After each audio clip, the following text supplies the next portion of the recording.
जरा सोचिए, आपका बच्चा परीक्षा की रात पढ़ने बैठा है और बाहर डीजे ऐसे बज रहा है जैसे किसी की पढ़ाई से ज्यादा किसी की पार्टी जरूरी हो। क्या सच में बच्चों का भविष्य कुछ घंटों की तेज आवाज के नीचे दब जाना चाहिए? क्या बोर्ड परीक्षाओं का समय भी शोर में डूब जाना चाहिए? इसी सवाल को सामने रखते हुए चंद्रशेखर आजाद ने परीक्षा के दिनों में बढ़ रहे ध्वनि प्रदूषण पर अपनी बात रखी है। उनका कहना है कि इस समय देश भर के बच्चे बोर्ड और वार्षिक परीक्षाओं की तैयारी में लगे हुए हैं, लेकिन ठीक इसी दौरान कई इलाकों में शादियां, धार्मिक कार्यक्रम, निजी आयोजन, डीजे पार्टियां और महोत्सव लगातार तेज आवाज के साथ चल रहे हैं। उन्होंने कहा कि यह शोर सीधे बच्चों की पढ़ाई को प्रभावित करता है, उनकी एकाग्रता तोड़ता है और मानसिक शांति को बिगाड़ देता है। परीक्षा किसी भी बच्चे की जिंदगी का बेहद ही महत्वपूर्ण चरण होती है और ऐसे समय में उन्हें शोर नहीं, सबसे अधिक सुकून की जरूरत होती है। चंद्रशेखर ने बताया कि तेज लाउड स्पीकर और डीजे की आवाज सिर्फ आसपास मौजूद लोगों को नहीं बल्कि भीतर बैठे पढ़ने वाले बच्चों की पूरी तैयारी को प्रभावित करती है। जब रात भर डीजे चलता रहता है तो बच्चे न तो ठीक से पढ़ पाते हैं, न ही आराम कर पाते हैं, क्योंकि नींद खराब होने से तनाव बढ़ता है, याद रखने की क्षमता कम होती है और परीक्षा के दिन में मानसिक रूप से थके हुए होते हैं। यह सिर्फ पढ़ाई में बाधा नहीं बल्कि कई बच्चों के लिए पूरे साल की मेहनत पर पानी फेरने जैसा है। चंद्रशेखर ने आगे यह भी कहा कि पढ़ाई कोई 1-2 घंटे का काम नहीं होती, यह निरंतर ध्यान और शांति मांगती है और यदि बाहर लगातार तेज आवाज हो तो किसी भी बच्चे के लिए ध्यान केंद्रित करना बेहद कठिन हो जाता है।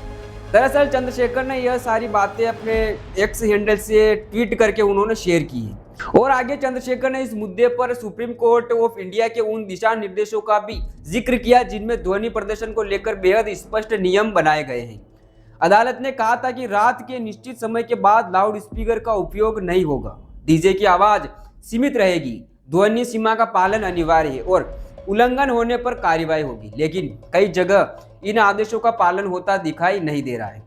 उन्होंने आगे कहा कि कानून तब तक प्रभावी नहीं होता जब तक उसे जमीन पर लागू न किया जाए और जब बात बच्चों के भविष्य की हो तो किसी भी तरह की लापरवाही स्वीकार नहीं है। इसीलिए नगीना सांसद चंद्रशेखर आजाद ने डीजीपी यूपी को टैग करते हुए यह कहा कि परीक्षा अवधि के दौरान ध्वनि प्रदूषण पर सख्त नियंत्रण लगा जाए, डीजे और तेज लाउड स्पीकरों पर प्रभावी रोक हो और सुप्रीम कोर्ट के सभी आदेशों का पूरे प्रदेश में पालन सुनिश्चित कराया जाए। उन्होंने साफ साफ कहा कि यह समय बच्चों के लिए बेहद महत्वपूर्ण है और इस अवधि में किसी भी तरह की तेज आवाज को बर्दाश्त नहीं किया जाना चाहिए। यह सिर्फ प्रशासनिक कार्रवाई का विषय नहीं बल्कि एक सामाजिक जिम्मेदारी भी है। चंद्रशेखर ने समाज से भी अपील की है कि सिर्फ कुछ दिनों का ध्यान और थोड़ी सी संवेदनशीलता कई बच्चों की साल भर की मेहनत बचा सकती है। किसी भी शादी, कार्यक्रम, समारोह या उत्सव का मूल्य तभी है जब वह दूसरों की शांति और तैयारी को नुकसान न पहुंचाए। आवाज कम रखने से न कार्यक्रम छोटा होता है न खुशी कम होती है, लेकिन इससे बच्चों के भविष्य को बहुत बड़ी राहत मिलती है। उन्होंने कहा कि हमें समझना चाहिए कि हमारा कुछ घंटों का शोर किसी बच्चे की पूरी तैयारी को बिगाड़ सकता है। इसलिए समाज के हर व्यक्ति का यह कर्तव्य है कि वह परीक्षा के समय शांति बनाए रखने में योगदान दे। अंत में चंद्रशेखर ने सभी परीक्षार्थियों को शुभकामनाएं देते हुए कहा कि बच्चों का परिश्रम सफल हो, उनका आत्मविश्वास मजबूत रहे और उनका भविष्य उज्जवल बने। उन्होंने यह भी कहा कि परीक्षाएं कुछ दिनों की होती है लेकिन उनका प्रभाव पूरी जिंदगी भर चलता है, इसलिए इन दिनों में बच्चों की पढ़ाई को प्राथमिकता देना और उन्हें शांत वातावरण देना हम सबकी जिम्मेदारी है। यह समय संवेदनशीलता का है, सहयोग का है और बच्चों के सपनों को सुरक्षित रखने का है, क्योंकि इन कुछ दिनों की शांति उनके पूरे जीवन की दिशा तय कर सकती है। जैसा कि चंद्रशेखर आजाद ने, मैंने आपको बताया, यह बातें उन्होंने ट्वीट करके कही है। तो अगर आपको ये वीडियो अच्छा लगा हो तो वीडियो को जरूर लाइक करें, चैनल को जो सब्सक्राइब करें और अपने तमाम दोस्तों में इस वीडियो को जरूर शेयर करें। बहुत बहुत धन्यवाद।